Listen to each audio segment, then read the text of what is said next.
Hello and welcome to my channel. Thank you so much for stopping by. If you're a subscriber, thank you so much for coming back. And if you're new to my channel and you like what you see, subscribe to keep on watching more. But yeah, let's go ahead and get into the meat of this video and why you're here. So I love liquid lipsticks. I love them in all their various forms that they now come in. But I feel like it's so easy now to get caught up in what's going on with ColourPop, who I love, don't get me wrong, and then also what's going on with like Sephora and Ulta and more pricier items. So I went to the drugstore and I was like, let's see what's new. Bear in mind I haven't looked in a long time. So these products are new to me and they're not my first impressions. I wore them yesterday as well because I like to give things an actual test before having it on my lips for 5 minutes and then passing that on to you.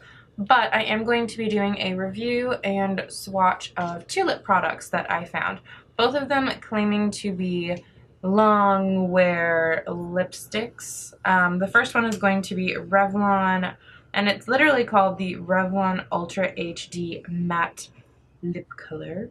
And it looks like this. This is the oh so schwanky packaging for it. You've got kind of like the cool frosted glass and then the chrome top right here. For the applicator, it is, I guess, a doe foot. It's like a paddle though. So I'm not a big fan of the applicator because I find it very hard to get details in. It's easy to apply the color with, but it's very hard to get like that perfect line around your mouth and really get into that corner like right here without getting like the clown lips where they just start to like magically spread out. But otherwise I like the packaging. And then the other product that we are going to be reviewing is the Revlon Colorstay Ultimate Liquid Lipstick. I don't know if any of you guys remember back in the day, one of my favorite lipsticks used to be the Revlon Colorstay, so now they have it in a liquid form. I've got a lot of mixed feelings about this, but I'll get into that. First, I'm going to go over the Revlon Ultra HD, and then I'll go over the Revlon Colorstay. But just to catch up to show you what the Revlon Colorstay looks like, this is the packaging. Let me show you without you looking at the stamp. And so you'll see it's just a plastic tube. It's got the little screw top, and then the applicator for this is more of a traditional doe foot applicator that has that angle at the end that makes it easier to apply things. So I definitely like the applicator more on this as opposed to on this guy. But would you prefer swatches or would you prefer product review first? How about this? I'm going to magically take you into the swatches, which will take 2 seconds, and then I'll bring you back and give you the final thoughts. For swatches, the reason I only got 2 colors in each is 1, I'm a bookseller, which means I am broke. That's just life. So I can't buy like a whole range of colors. Well, I could and then return the whole range, but that would be epically embarrassing even for me. And 2, when I buy colors, you'll notice I buy a really pretty neutral, and then I'll also buy like a berry, dark, rich color that can be more prone to problems. So that just kind of gives you the preface for the swatches. So let's go ahead and show you the swatches. No, I don't know. I think you can kind of see from how close you are. This is not the most opaque formula. I can see a lot of my lip color actually peeking through it.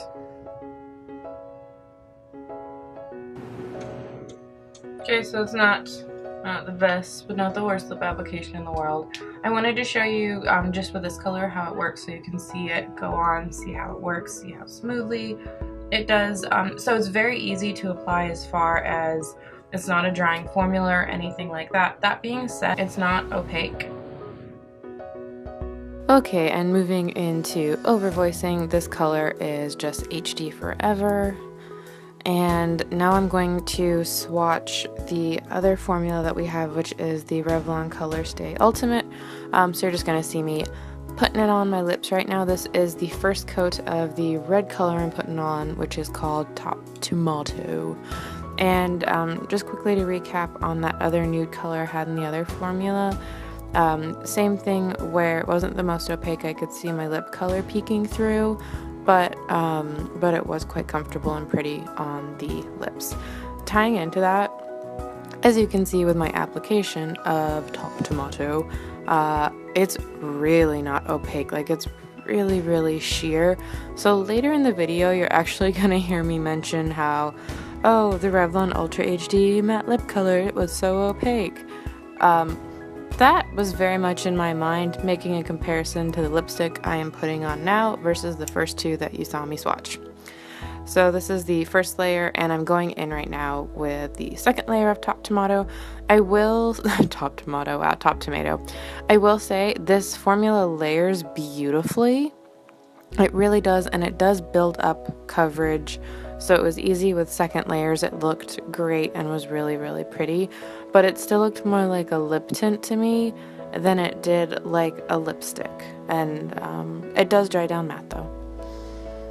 And yeah, this is the final two-coated form of Top Tomato, or Top Tomato for the fancy.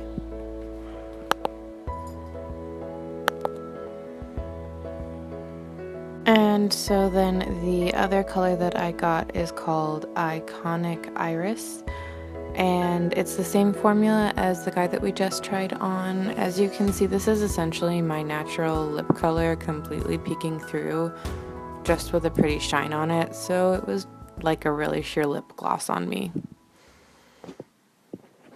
Okay, and now we are back from showing you the swatches. I think as you can see, the colors are really pretty. I like the range of colors in these lines a lot. They're very neutrals going into, like, to me red is not that daring of a color, but I know it very much depends on personal preference. But both of these ranges have a lot of neutrals in them, as well as kind of like a dark berry now, a classic red, and then like a dark berry purple, darker than your regular berry, if you know what I mean. So let's go ahead and talk nitty gritty. These both price around $7.99. Price point is always relevant. For me, that's standard-ish for drugstore.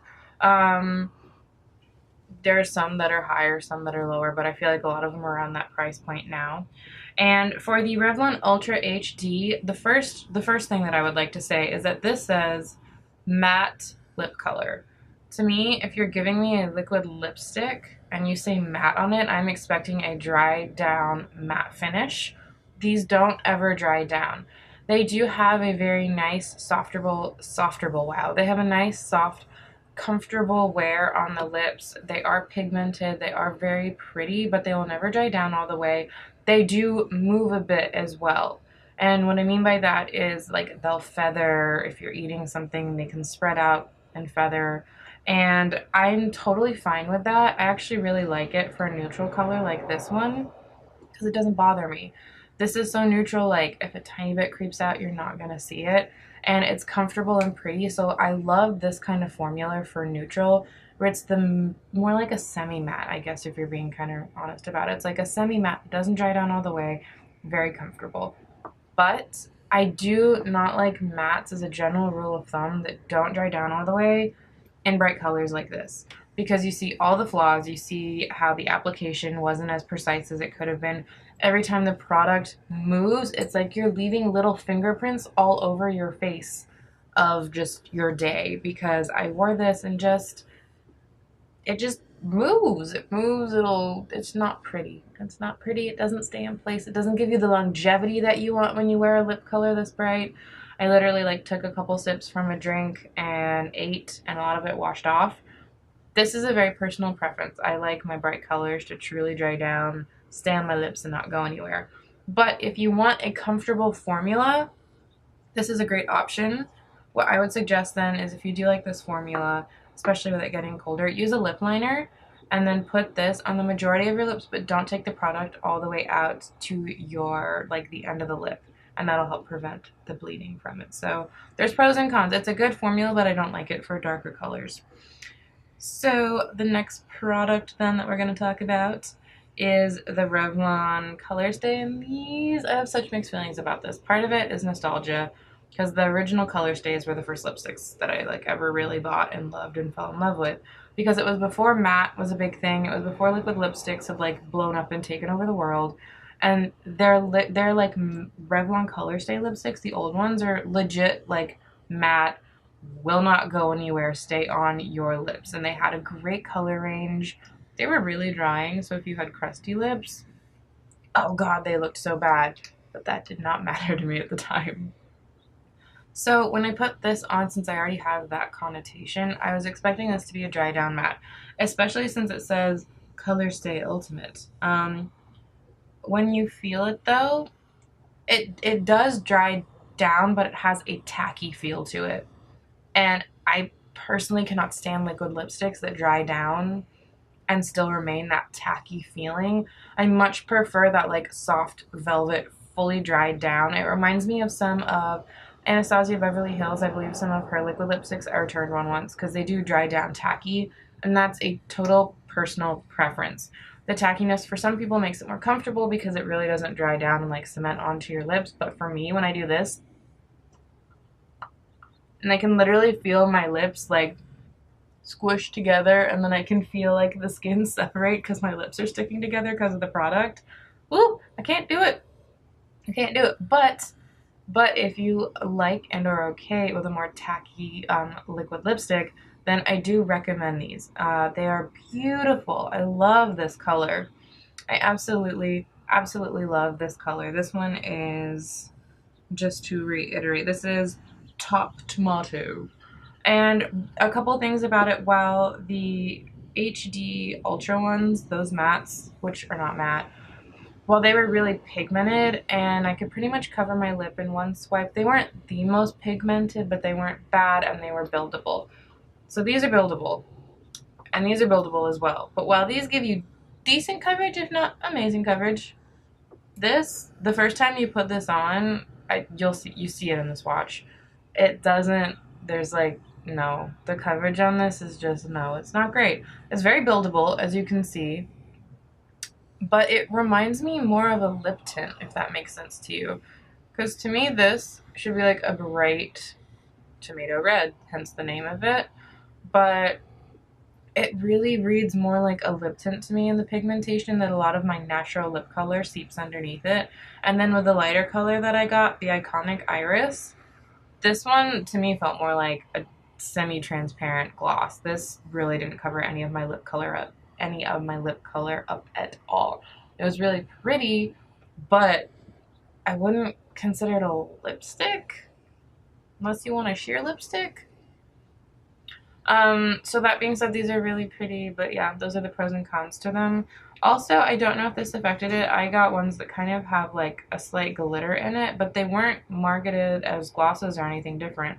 And when it dries down, I think you can see from my lips, it looks like I'm wearing a matte red lip. You can't see any of the glitter on my lips that are in the tubes. So even though it looks sparkly, when it dries down, it's actually not. But yeah, that's kind of it. I know that was a bit of a jumble, but those are the pros, cons, formula, whatnot. For this, I will be keeping the neutral color because I love the liquid lipsticks that kind of stay in that moussey, super comfortable, we don't dry down all the way formula. But for this bright color, I will be returning it because I won't wear it. I just know I won't, because if I can't trust a lipstick, I won't wear it. It sounds so cheesy, but it's so true. No one wants to have lipstick all over their face, especially like a holiday party. For these guys, I don't think they're worth it. I hate saying that because they're pretty, but I can't stand the tackiness of them. If you're okay with tackiness, though, I do recommend them. Just know that they're not going to be crazy pigmented, but they will be beautiful and act more as a lip tint or a lip gloss. So I think the biggest issue with the products of today were the packaging and marketing were slightly Decepticon-ish. But yep, that is it. And I will see you in the next video. Thank you so much for watching and going through the awesome jumble of my brain with reviewing these. And yeah, I'm going to be doing a lot more product reviews for the holidays because personally for me, you don't always want to buy holiday makeup. Sometimes the holidays is just the time where you get to buy like that fun thing you've been looking at all year that's crazy expensive. So I've got, as most makeup junkies do, a big old stash of makeup I'll be going through and posting videos and swatches up for you. So yeah, hope you're having a good day, night, evening, wherever you are, and mwah, goodbye!